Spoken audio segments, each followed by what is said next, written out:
Welcome to I Am Revolution, and today we'll be covering sort of brief history behind the revolutionary leader, Patrice. I always say this, kind of messed this up, but Patrice Lumumba.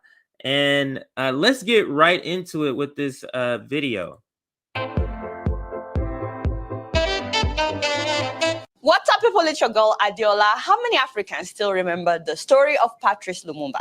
In fact, I will not be surprised that some Africans have never heard about Patrice Lumumba. In this era where African schools don't really teach African history, I mean, we learn more about the Queen of England when I was growing up in school than what happened in our own history. And in case you're wondering why you should care about what happened to this man, well, this man, Patrice Lumumba, by the age of 35, had impacted a legacy that so many of our present-day leaders in Africa can only dream of. And he has inspired so many people. And even though he's dead, he's still inspiring people. Recently, the country of Belgium returned the only remnant of Lumumba, his gold tooth. And they tendered some apology, which to me is not enough. I'll tell you why. But for you to understand the gravity of what Belgium did in the Congo, we have to go back in time. Before Belgium explorers arrived in the Congo. Just think how, like, what do they think that's worth? Giving them back the tooth and saying, I'm sorry. Like, okay, guys, that's it. Like, there's no form of retribution, reparation. What do they call it in the legal system? Restitution. Congo, about 4 million Congolese people had been shipped out as slaves across the Atlantic Ocean to Brazil, to the US, and of course to the Caribbean. But in 1885, King Leopold II took over the country of Congo as his own personal property. That is something that I still cannot wrap my mind around. How anybody can decide that this new country, because of its natural resources and its beauty, is henceforth my personal property. How? That's the philosophy of white supremacy.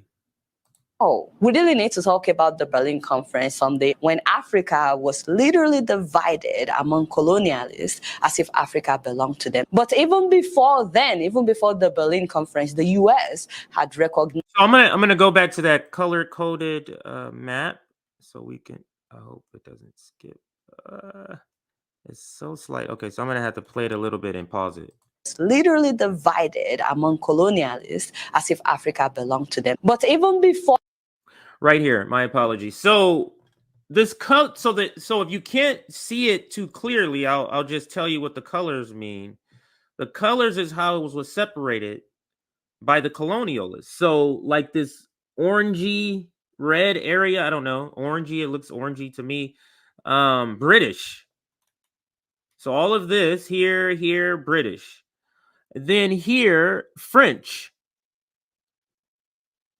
This turquoisey, what is this? Turquoise greenish color. That's the French. This lighter blue, sky blue, baby blue, powder blue, that's Italy. This is kind of an orangey, but I don't know, orangey mango-y kind of color. That's Germany. So Germany here, Germany there. The yellow is Portuguese. The purple is Belgium. So this is what we're talking about now. And then is there any other ones that I missed here? I already said British. So British had a lot. But yeah, that's what they thought. Damn the people that live there. That's amazing. And so I echo what she says there. So let's continue. Then, even before the Berlin Conference, the US had recognized Belgium as the owner of the Congo. The country of Congo, by the way, is 77 times bigger than the country of Belgium. But because he had soldiers and they had guns, King Leopold, for 23 years, he unleashed the most brutal enslavement in Africa. King Leopold II forced the people of Congo to extract their own natural resources for him to build Belgium. They were not seen as human beings, by the way, the people of Congo. In fact, animals were treated better than them. At least 10 million Congolese people were massacred in the 23 years that King Leopold II was in charge of Congo.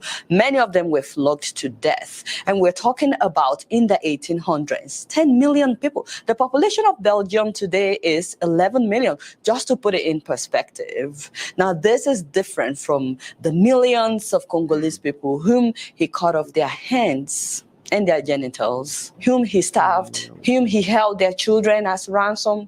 In fact, he cut off the hands of so many children as well, and he burned down so many villages at a time, because anytime they failed to meet the quota of extracting rubber, among other things.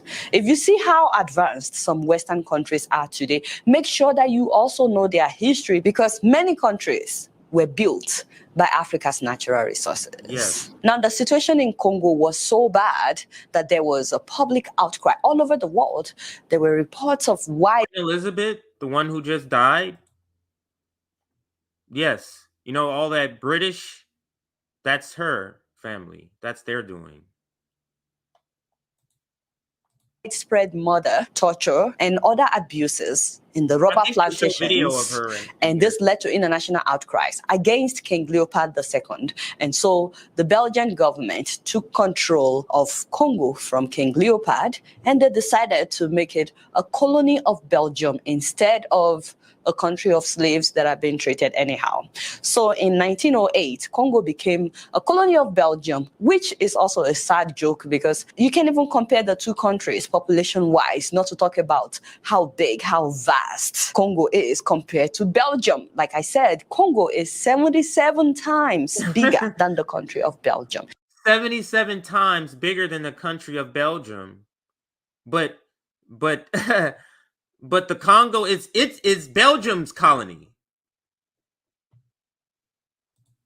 The audacity of white supremacy.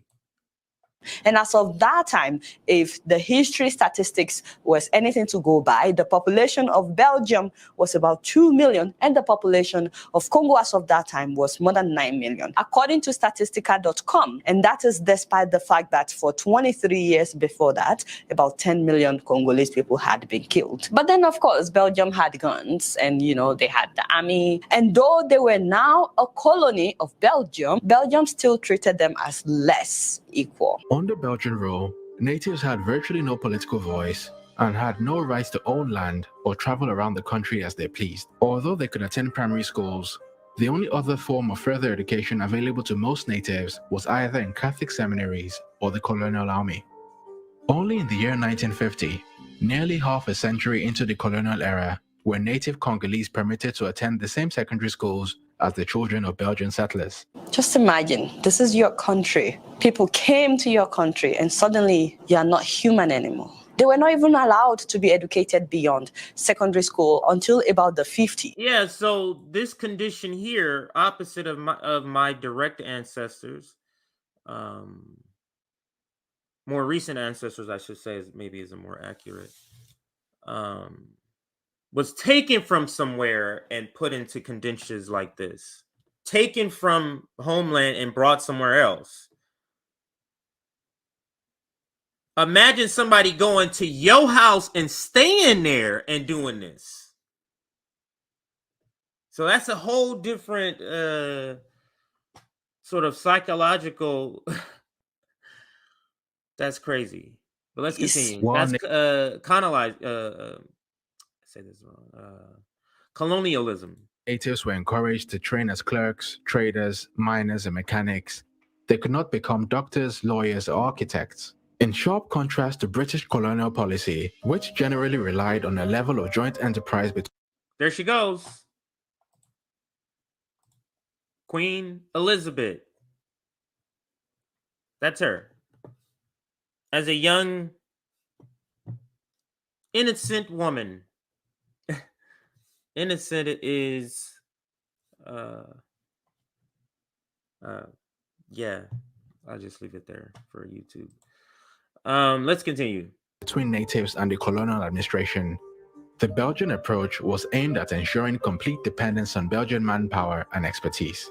It was in the 50s, by the way, that we started knowing about Patrice Lumumba, who was part of the movement for independence in Congo. He was a poet, and many of his writings at that time had anti-imperialist themes. And so it caught the attention of the colonialists. He was also a journalist and a clerk at the post office. So as he became more and more popular with agitations for independence, the authorities wanted to keep him in his place. They wanted to teach him a lesson. So after a study tour in Belgium in 1956, he was accused of embezzling $2,500 from the post office where he worked. And so for that, he was jailed for 12 months. But instead of that keeping him down, that actually made him more determined and more committed to the cause of seeking for independence. He just totally kicked against anybody coming into his country and treating him like an animal. He was only 31 years old at that time, by the way. And then in 1958, when he was 33 years old, was when he founded his own party, the Movement National Congolese MN. Let's see. It says in October 1958, he, along with other Colonese leaders, launched the Colonese National Movement, Movement National Colonista, MNC, the first national Colonese political party. In December, he attended the first All-African People's Conference in Ghana, where he met nationalists from across the African continent and was made a member of the permanent organization set up by the conference. So let's continue.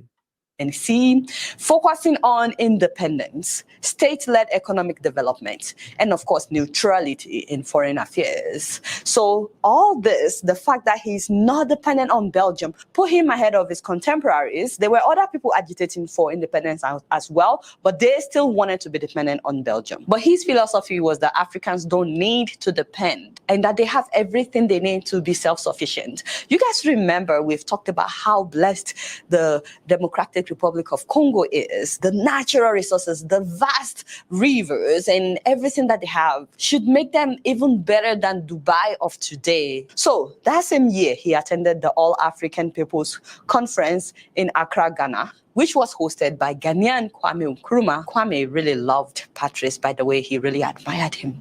And this is where his speech in Ghana inspired a lot of Africans of like-minded. And then a year later, Lumumba was arrested for inciting an anti-colonial riot in Stanleyville, Congo. 30 people were killed that time. Inciting an anti-colonial riot. For inciting, this is where it's like fighting back against oppression, and in this case, colonialism. That's violence. Your response to my violence is violence. I'm just doing what I'm ordained to do by God, I guess. Like I say, the audacity of white supremacy. I think I spelled that right. Let's continue. And then he was sentenced to 6 months in prison. But let me start that over so we can hear that again, what he was sentenced for here. And this is where his speech in Ghana inspired a lot of Africans of like-minded. And then a year later, Lumumba was arrested for inciting an anti-colonial riot. And that's a speech. He gave a speech, and that speech inspired people to, hey, yeah, we need to do a movement. We need to do our thing. And yeah. In Stanleyville, Congo. 30 people were killed that time. And then he was sentenced to 6 months in prison. But you know, despite Lumumba being in prison, his party, the MNC, won a majority in the December local elections in the Congo. And as a result of strong pressure from delegates who are upset by Lumumba's trial, he was released and allowed to attend the Brussels conference, where it was decided that Congo would finally and formally become an independent country by June of that year, June 30th of 1960. And then on June 30th, 1960, Patrice became the first prime minister of Congo. And he gave a speech that the world did not forget. Les insultes, les coups que nous devions subir matin, midi et soir, parce que nous étions des nègres. qui oubliera qu'à un noir, on disait tu, non certes comme à un ami, mais parce que les voix honorables étaient réservées aux seuls blancs. This man, at the age of 35, spoke without apology about how his people had been treated by Belgium. Nous avons connu que notre terre fut spoliée au nom des textes prétendument légaux qui ne faisaient que reconnaître les droits du plus fort. Nous avons connu que la loi n'était jamais la même, selon qu'il s'agissait d'un blanc ou d'un noir, accommodante pour les uns, cruelle et inhumaine pour les autres. We'll definitely put the link to the full speech in the description. So I'm going to roll it back and read some of what is on in the speech, if for those that are listening who may not hear this. So let's put it here. Okay, let's back it up a little bit. Said by Lumumba's trial, he was released and allowed to attend the Brussels conference, where it was decided that Congo would finally and formally become an independent country by June of that year, June 30th of 1960. And then on June 30th, 1960, Patrice became the first prime minister of Congo. And he gave a speech that the world did not forget. Les insultes. We were subject to contempt, insults, and blows that were endured mornings, noon, and night. That we endured morning, noon, and night because we are Negroes. Les coups que nous devions subir matin, midi et soir, parce que nous étions des nègres. Qui oubliera qu'à un noir. Who will forget that to be a black one said to? Certainly not as to a friend. On disait tu, non certes comme à un ami, mais parce que les voix honorables étaient réservées. But because the more honorable vios was reserved for whites only. This man, at the age of 35, spoke without apology about how his people had been treated by Belgium. We have seen our land seized in the name of allegedly legal laws, which in fact recognize only that might is right. Textes prétendument légaux qui ne faisaient que reconnaître les droits du plus fort. Nous avons connu que la loi n'était jamais. We have seen that the law was not the same for a white and for a black. Jamais la même. Selon qu'il s'agissait d'un blanc ou d'un noir, accommodante pour les uns, accommodating for the first, grueling and inhumane for the other. inhumaine pour les autres. We'll definitely put the link to the full speech in the description below so you guys can watch it, but it was packed. That speech did not sit well with Belgium. Keep in mind, by the way, that his speech that day was in response to the speech given by King Baldwin. While he was granting them independence, he went on into praising King Leopold II, saying that he didn't come as a conqueror, but he came to civilize them. L'indépendance du Congo constitue l'aboutissement. I think I missed the first part here. Let's go back a little bit. And he went on into praising King Leopold II, saying that he didn't come as a conqueror, but he came to civilize them. The independence of the Congo du Congo constitue is the result of the task conceived by the genius of King Leopold II. Aboutissement de l'œuvre conçue par le génie du roi Léopold II, entreprise par a task undertaken by him with courage and tenacity. Lui, avec un courage tenace et continué and furthered by Belgium's own preservation. Avec persévérance par la Belgique.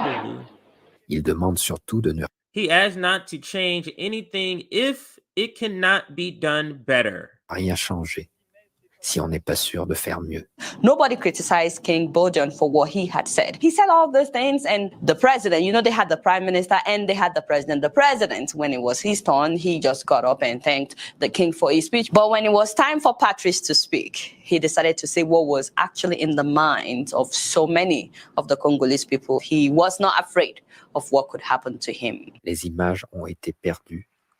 La voix est restée. Nous avons connu les ironies.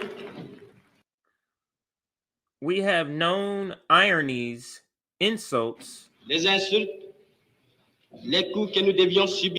We have had to submit to beatings, morning, noon. Oh, it's the same speech again.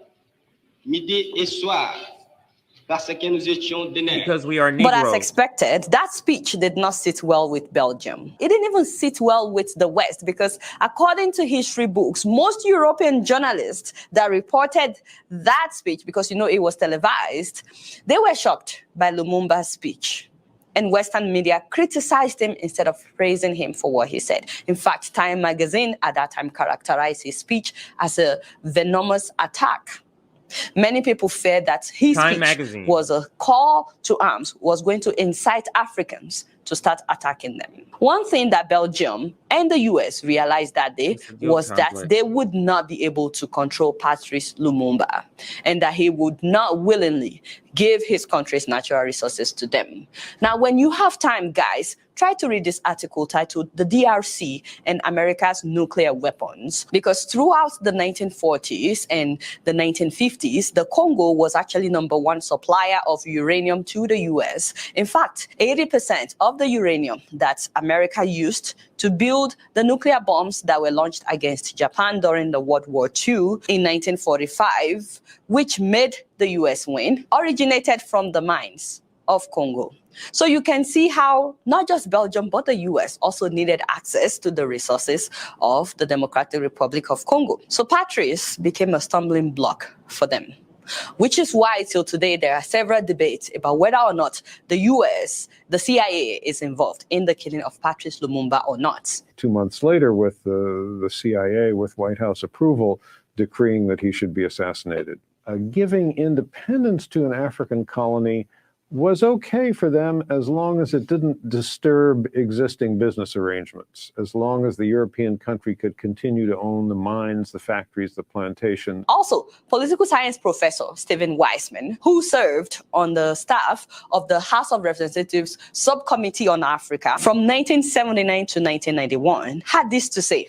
Now, most Americans, and even many diplomatic historians, are not aware of what I'm going to discuss here, of the fact that there was a CIA role in the assassination of Patrice Lumumba.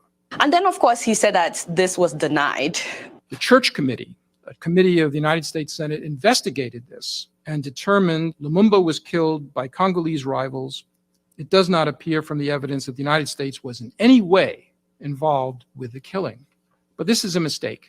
The CIA station chief, Larry Devlin, participated along with the Belgian officials and Congolese on the CIA payroll, in the decision to transfer Lumumba to this secessionist state of Katanga. Also keep in mind that Democracy Now! In 2011 interviewed a former CIA agent who had this to say about what happened. CIA had developed a program to assassinate Lumumba. The operation didn't work. They didn't follow through on it. It was to give poison to Lumumba.